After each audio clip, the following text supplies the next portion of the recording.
स्वागत है आज के इस वीडियो में। हम आपके लिए लेके आए हैं जो सक्षमता परीक्षा 2 होने वाला है उसके लिए जो है एक सेट प्रैक्टिस। इसमें जो है टोटल जो है 50 क्वेश्चन रहेगा। ठीक है, ये जो है जीके पोर्शन से रहेगा। ठीक है, तो आप लोग को इस वीडियो को पूरा देखना है और इसमें देखना है कि आप लोग को जो है कितना सही हो रहा है, कितना आ रहा है और कितना नहीं आ रहा है। ठीक है, और अगर कहीं पर किसी तरह का डाउट होगा तो आप लोग को है जो कमेंट में जो है पूछ लेना। चलिए वीडियो को शुरू करते बिना आपको टाइम को गवाए हुए।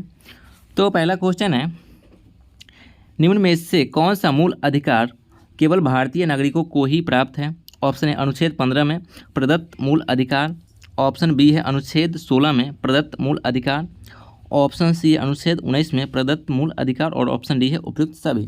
तो इसका जो आंसर जो हो जाएगा, राइट आंसर वह हो जाएगा ऑप्शन नंबर डी, यानी कि उपयुक्त सभी। यानी कि जो है यहाँ से जो है अनुच्छेद 15, 16 और 19 यानी कि तीनों जो है भारतीय नागरिकों को जो है प्राप्त है। ठीक है, यानी केवल जो है भारत का जो नागरिक है उसी को प्राप्त है, जो विदेश वाला है उसको जो है प्राप्त नहीं है। अगले क्वेश्चन की बात करें तो अगला क्वेश्चन हो जाएगा, निम्न कथन पर विचार करें। कथन 1 है राज्यसभा के सदस्यों का कार्यकाल 4 वर्ष का होता है। कथन 2 है राज्यसभा सदस्य के लिए कम से कम 35 वर्ष आयु होना आवश्यक है।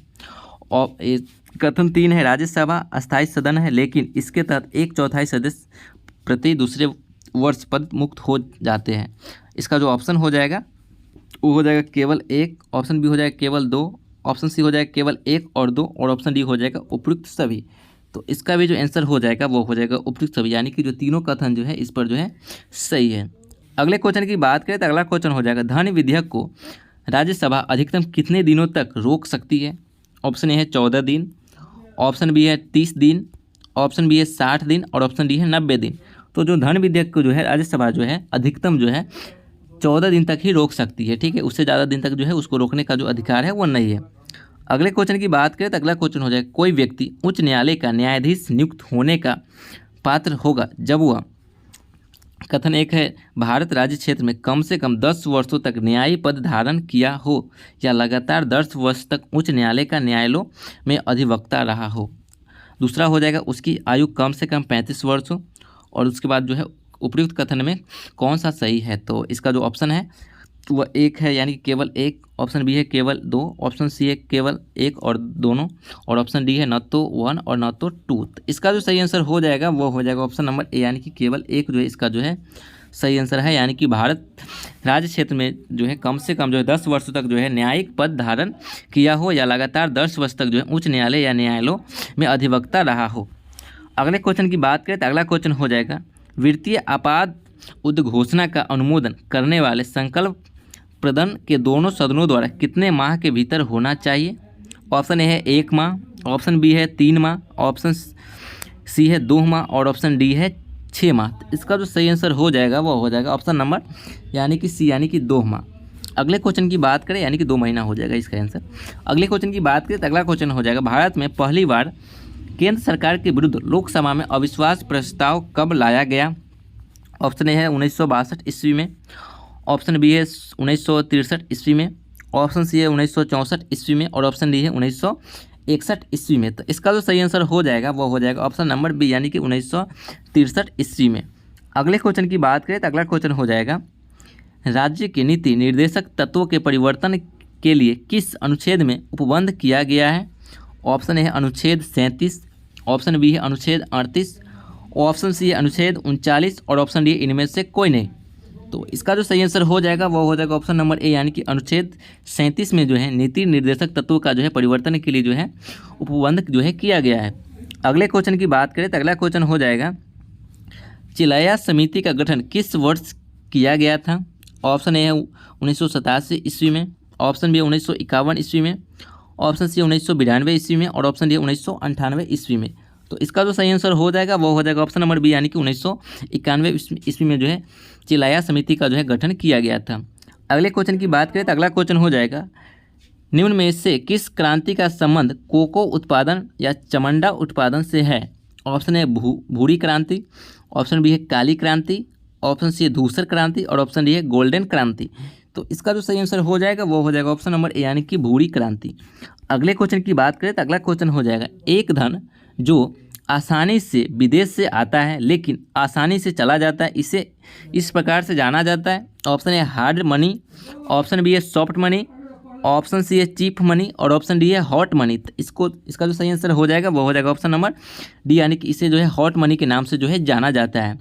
अगले क्वेश्चन की बात करें तो अगला क्वेश्चन हो जाएगा गन्ने का उचित और परिश्रमिक मूल्य यानी कि FRP अनुमोदित करता है।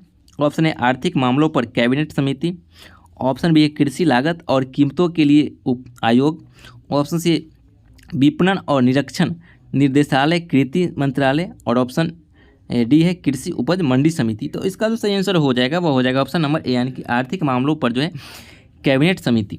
अगले क्वेश्चन की बात करें तो अगला क्वेश्चन हो जाएगा असहयोग आंदोलन में कौन सा कार्यक्रम शामिल नहीं है। ऑप्शन ए सरकारी पदों का त्याग, ऑप्शन बी विदेशी माल का बहिष्कार, ऑप्शन सी है अदालतों का वकीलों द्वारा बहिष्कार और ऑप्शन डी है सरकारी वाहनों से यात्रा करने पर पाबंदी।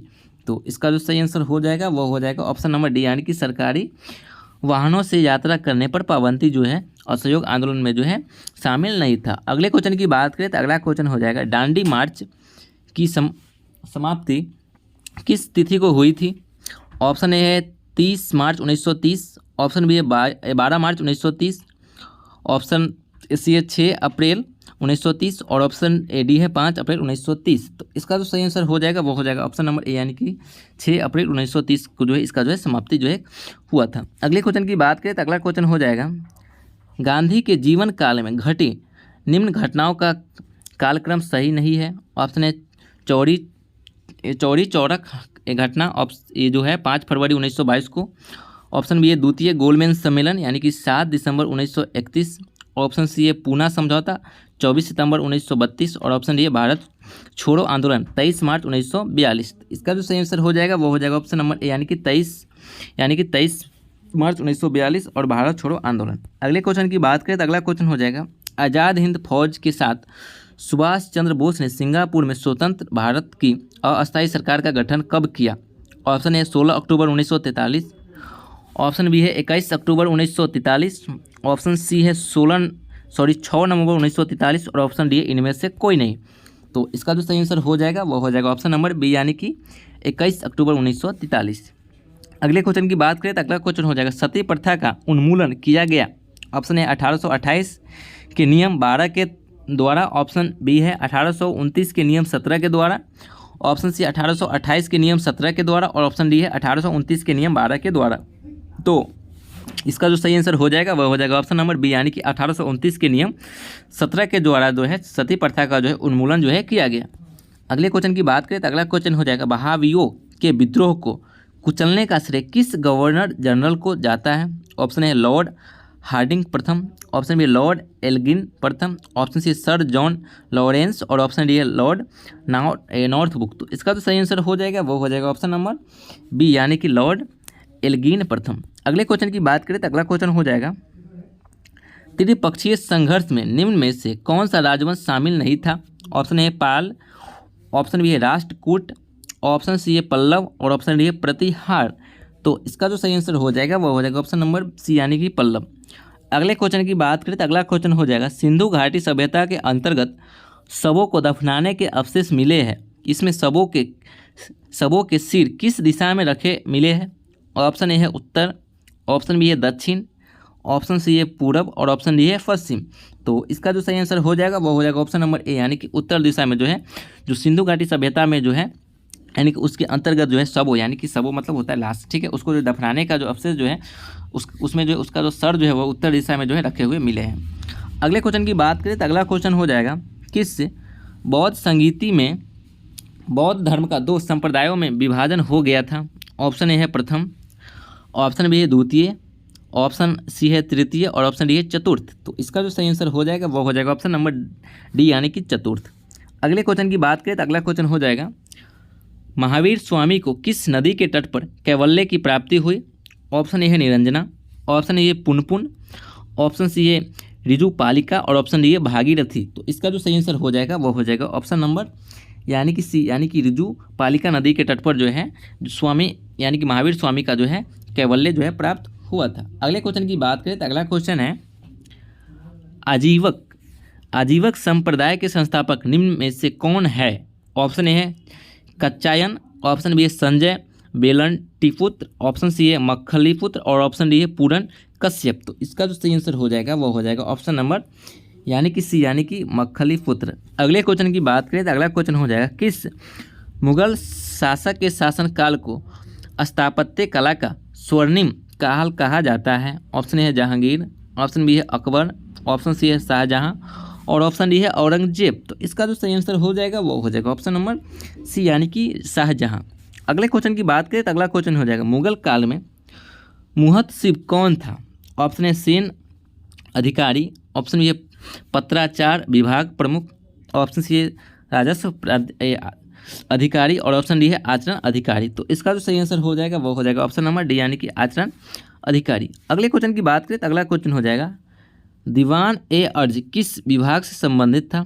ऑप्शन ए है राजस्व विभाग, ऑप्शन बी है दान विभाग, ऑप्शन सी है सैन्य विभाग और ऑप्शन डी है पत्राचार विभाग। तो इसका जो सही आंसर हो जाएगा वो हो जाएगा ऑप्शन नंबर सी यानी कि सैन्य विभाग। अगले क्वेश्चन की बात करें तो अगला क्वेश्चन हो जाएगा वसावन व दंशवंत किस शासक के दरबारी चित्रकार थे? ऑप्शन ए है हुमायूं, ऑप्शन बी है अकबर, ऑप्शन सी है जहांगीर और ऑप्शन डी है शाहजहां। तो इसका जो सही आंसर हो जाएगा वो हो जाएगा ऑप्शन नंबर बी यानी कि अकबर। अगले क्वेश्चन की बात करें तो अगला क्वेश्चन हो जाएगा निम्नलिखित में कौन सुमेलित नहीं है? परमाणु विद्युत गृह और यहाँ जो है राज्य दिया हुआ है। तो ऑप्शन ए है नरोरा जो कि उत्तर प्रदेश, ऑप्शन बी है कुंडन कुलन जो कि कर्नाटक, ऑप्शन सी है काकरापारा जो कि गुजरात में है, ऑप्शन डी है तारापुर यानी कि महाराष्ट्र। इसमें जो है कौन जो है सुमेलित नहीं है? तो इसका जो सही आंसर हो जाएगा वो हो जाएगा ऑप्शन नंबर बी यानी कि कुंडन कुलन जो कि कर्नाटक में जो है नहीं है। जो तारापुर जो है वह महाराष्ट्र में ही है तारापुर, नरोरा जो है उत्तर प्रदेश में ही है और जो काकरापारा जो है वह गुजरात में ही है। यानी कि ऑप्शन बी इसका जो है सही आंसर हो जाएगा यानी कि यह जो है कर्नाटक में नहीं है। अगले क्वेश्चन की बात करें तो अगला क्वेश्चन हो जाएगा 38वीं समांतर रेखा किन दो देशों के मध्य स्थित है? ऑप्शन है उत्तर कोरिया एवं दक्षिण कोरिया, ऑप्शन बी है उत्तरी वियतनाम एवं दक्षिणी वियतनाम, ऑप्शन सी है अमेरिका एवं कनाडा, ऑप्शन डी है जर्मनी एवं फ्रांस। तो इसका जो सही आंसर हो जाएगा वो हो जाएगा ऑप्शन नंबर ए यानी कि उत्तर कोरिया एवं दक्षिण कोरिया। अगले क्वेश्चन की बात करें तो अगला क्वेश्चन हो जाएगा निम्न में से कौन सा एक अच्छे ईंधन का गुण नहीं है? ऑप्शन ए ईंधन का ऊष्मीय मान उच्च होना चाहिए, ऑप्शन बी जलने पर ज़्यादा से ज़्यादा अपशिष्ट व हानिकारक गैसों का उत्सर्जन होना चाहिए, ऑप्शन सी ईंधन का प्रज्वलन ताप न तो कम नहीं ज़्यादा होना चाहिए और ऑप्शन डी है इनमें से सभी। तो इसका जो सही आंसर हो जाएगा वो हो जाएगा ऑप्शन नंबर बी यानी कि जलने पर जो है ज़्यादा से ज़्यादा जो है अपशिष्ट व हानिकारक गैसों का जो उत्सर्जन होना चाहिए। ये जो है यह गलत दिया हुआ है। अगले क्वेश्चन की बात करें तो अगला क्वेश्चन हो जाएगा सूची 1 और सूची 2 से सुमिलित कीजिए। विटामिन B7 यानी कि विटामिन B7 यानी कि दोनों को जो मैच करना है, ठीक है। इसका जो है एक दिया हुआ है यानी कि प्रणाशी अरक्ता होना, ऑप्शन बी है यहाँ पे जो है विटामिन B12, 2 दिया हुआ है रक्त के थक्का जमने में, सी दिया हुआ है विटामिन ई यानी कि बालों का झड़ना और डी दिया हुआ है विटामिन के यानी कि बांझपन उत्पन्न होना। तो इसका जो सही आंसर हो जाएगा वो हो जाएगा ऑप्शन नंबर ए यानी कि 3 का जो है यानी कि इसका जो ABCD दिया हुआ है, ठीक है। तो ए का जो है यानी कि 3 हो जाएगा यानी कि जो है विटामिन B7 यानी कि बालों का झड़ना, ठीक है। उसके बाद जो बी है, ठीक है, यानी कि विटामिन B12 यानी कि जो हो जाएगा प्रणाशी अरक्ता और ऑप्शन जो है सी हो जाएगा जो है विटामिन ई जो है वह हो जाएगा बांझपन उत्पन्न होना और जो विटामिन जो है के यानी कि ऑप्शन डी हो जाएगा, इसका 2 हो जाएगा यानी कि रक्त से थक्का जमना, ठीक है। तो इसे जो है आप लोग जो है देख लीजिएगा, ठीक है। ये जो है यहाँ से जो है एक क्वेश्चन जो है बनने की जो संभावना है वो बन रहा है। अगले क्वेश्चन की बात करें तो अगला क्वेश्चन हो जाएगा तारों के मध्य दूरी ज्ञात करने की इकाई है। ऑप्शन है स्टीलर मील, ऑप्शन बी है कॉस्मिक किलोमीटर, ऑप्शन सी है गैलेक्टिक इकाई और ऑप्शन डी है प्रकाश वर्ष। तो इसका जो सही आंसर हो जाएगा वो हो जाएगा ऑप्शन नंबर ए यानी कि गैलेक्टिक इकाई। अगले क्वेश्चन की बात करें तो अगला क्वेश्चन हो जाएगा निम्नलिखित में कौन सा रोग पुरुषों की तुलना में महिलाओं में बहुत कम होता है? ऑप्शन है निकट दृष्टि दोष, ऑप्शन बी है वर्णता, ऑप्शन सी है ब्रेन ट्यूमर और ऑप्शन डी है घेंगा। तो इसका जो सही आंसर हो जाएगा वो हो जाएगा ऑप्शन नंबर ए यानी कि बी यानी कि वर्णता। अगले क्वेश्चन की बात करें तो अगला क्वेश्चन हो जाएगा दोस्तों वर्णता में जो है कलर जो है सही से दिखाई नहीं देता है, यानी कि जब नंबर दे देगा ना कलर के मिक्सिंग तो आप जो है उसको जो है सही से नहीं पढ़ पाइएगा, यही जो है वर्णता कहलाता है। तो अगला क्वेश्चन है हीमोग्लोबिन लाल रक्त कोशिकाओं के अंदर का एक प्रोटीन है और यह निम्न में से किसका वहन करता है?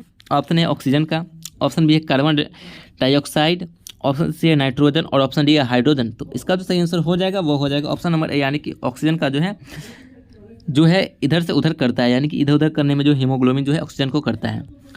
अगले क्वेश्चन की बात करें तो अगला क्वेश्चन हो जाएगा किस पदार्थ को एक अवस्था से दूसरी अवस्था में बिना तापमान में बदलाव के परिवर्तन होने के लिए आवश्यक ऊष्मा की मात्रा है। ऑप्शन ए संवहन, ऑप्शन बी विशिष्ट ऊष्मा, ऑप्शन सी है विकिरण और ऑप्शन डी है गुप्त ऊष्मा।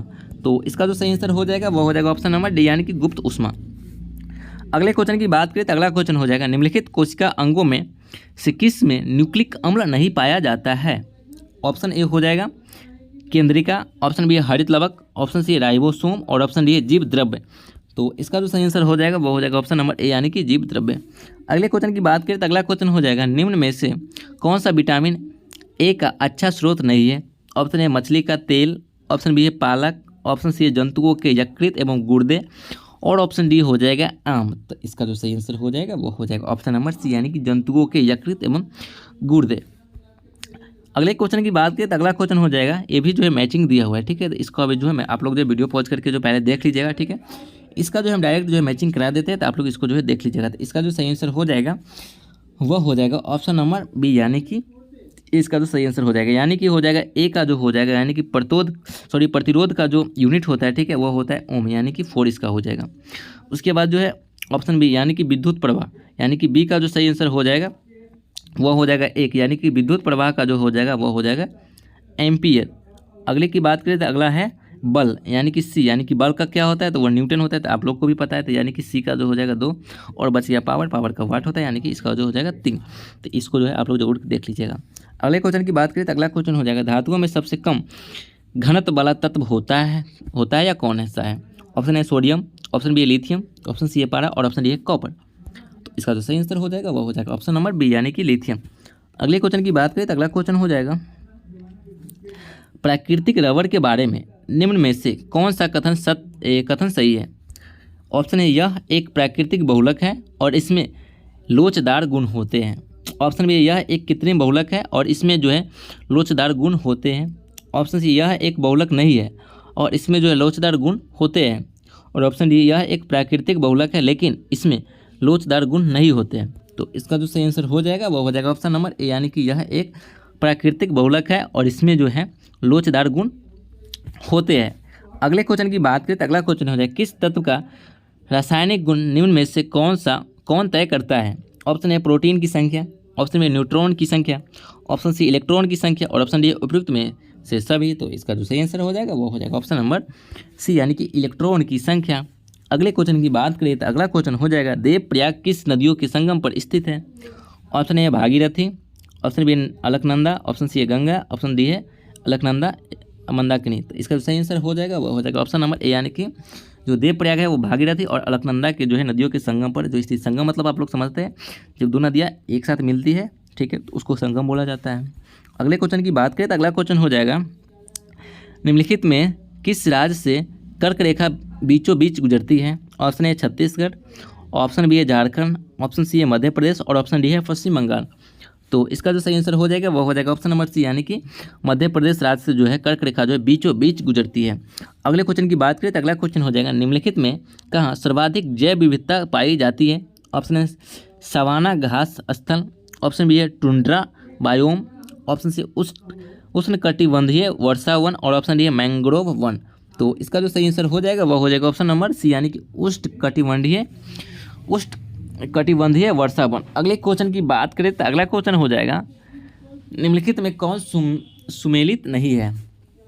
ऑप्शन ए है बांधवगढ़ राष्ट्रीय उद्यान मध्य प्रदेश, ऑप्शन बी है रोहिला राष्ट्रीय उद्यान गुजरात, ऑप्शन बी है बंदीपुर राष्ट्रीय उद्यान कर्नाटक और ऑप्शन डी है सिमलीपाल राष्ट्रीय उद्यान ओडिशा। तो इसका जो सही आंसर हो जाएगा वो हो जाएगा ऑप्शन नंबर बी, यानी कि रोहिला राष्ट्रीय उद्यान गुजरात। ये जो है यह गलत है, ठीक है। अगले क्वेश्चन की बात करें तो अगला क्वेश्चन हो जाएगा निम्नलिखित में कौन शीत महासागरीय जलधारा नहीं है। Option A Benguela, option C है एहोल्ट, ऑप्शन सी है लेब्रोडोर और ऑप्शन डी है अगुलहास। इसका जो सही आंसर हो जाएगा वो हो जाएगा ऑप्शन नंबर डी, यानी कि अगुलहास। अगले क्वेश्चन की बात करें तो अगला क्वेश्चन हो जाएगा निम्नलिखित में किस नदी को दक्षिण भारत की गंगा कहा जाता है। ऑप्शन है गोदावरी, ऑप्शन बी है कावेरी, ऑप्शन सी है वैगेही और ऑप्शन डी है कृष्णा। तो इसका जो सही आंसर हो जाएगा वो हो जाएगा ऑप्शन नंबर ए यानी कि बी यानी कि कावेरी नदी को जो है दक्षिण में जो है भारत की जो है यानी कि दक्षिण भारत की जो है गंगा नदी भी जो है कहा जाता है। अगले क्वेश्चन की बात करें तो अगला क्वेश्चन है प्रशांत महासागर क्षेत्र में रिंग ऑफ फायर किस लिए जाना जाता है। ऑप्शन है भूकंप, ऑप्शन बी है ज्वालामुखी और ऑप्शन सी है तूफान और ऑप्शन डी है जंगल की आग। तो इसका जो कोड दिया हुआ है यानी कि ऑप्शन दिया हुआ है ए ऑप्शन है 1 और 4, ऑप्शन बी है 1 और 2, ऑप्शन सी 1 2 4, ऑप्शन डी है केवल 1। तो इसका जो सही आंसर हो जाएगा वो हो जाएगा ऑप्शन नंबर यानी कि बी यानी कि 1 और 2 यानी कि भूकंप और ज्वालामुखी के लिए जो है महासागर क्षेत्र में जो है प्रशांत महासागर में जो है रिंग ऑफ फायर को जो है जाना जाता है। अगले क्वेश्चन की बात करें तो अगला क्वेश्चन हो जाएगा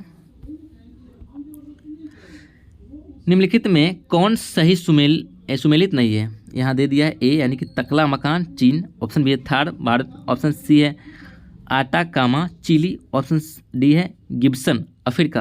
तो इसका जो सही आंसर हो जाएगा वो हो जाएगा ऑप्शन नंबर डी यानी कि गिब्सन अफ्रीका। ये जो है सही नहीं है, ठीक है। तकला मकान चीन सही है, थार जो है भारत में है, रेगिस्तान है, आटाकामा जो है चिली है, यानी कि ऑप्शन डी इसका जो है सही आंसर हो जाएगा। अगले क्वेश्चन की बात करें तो अगला क्वेश्चन हो जाएगा प्रतिरोधात्मक या घर्षणात्मक बेरोजगारी है। ऑप्शन ए है एक ही रोजगार में आवश्यकता से अधिक श्रमिकों या व्यक्तियों का होना, ऑप्शन बी श्रमिकों व्यक्तियों को उनकी योग्यता के अनुसार बहुत निम्न स्तर का कार्य मिलना, ऑप्शन सी व्यवहार रोजगार परिवर्तन की प्रक्रिया के दौरान श्रमिक व्यक्ति का कुछ समय के लिए बेरोजगार होना और ऑप्शन डी हो जाएगा उपयुक्त सभी। तो इसका जो सही आंसर हो जाएगा वो हो जाएगा ऑप्शन नंबर सी यानी कि व्यवसाय रोजगार परिवर्तन की प्रक्रिया के दौरान श्रमिक व्यक्तियों का कुछ समय के लिए जो है बेरोजगार होना। अगले क्वेश्चन की बात करें तो अगला क्वेश्चन हो जाएगा न्यूनतम समर्थन मूल्य, जिसे जो हम लोग जो है MSP के नाम से भी जानते हैं, के बारे में निम्नलिखित कथनों पर विचार करें। कथन है न्यूनतम समर्थन मूल्य आर्थिक मामलों की मंत्रिमंडलीय समिति द्वारा प्रस्तावित की जाती है। कथन 2 है न्यूनतम समर्थन मूल्य कृषि लागत एवं मूल्य आयोग द्वारा अनुमोदित की जाती है। इसका जो है नीचे जो है ऑप्शन दिया हुआ है केवल 1, केवल 2, 1 और 2 और ऑप्शन डी है न तो 1 और ना ही 2। तो इसका जो सही आंसर हो जाएगा वो हो जाएगा ऑप्शन नंबर सी यानी कि 1 और 2 दोनों। तो दोस्तों आज की इस वीडियो के लिए इतना ही, जितना कराया है उतना आप लोग कर लीजिएगा। कहीं पे किसी तरह का डाउट हुआ होगा तो आप लोग कमेंट में पूछ लीजिएगा। तो फिलहाल के इतना ही, मिलेंगे अगली वीडियो में, तब तक के लिए जय हिंद।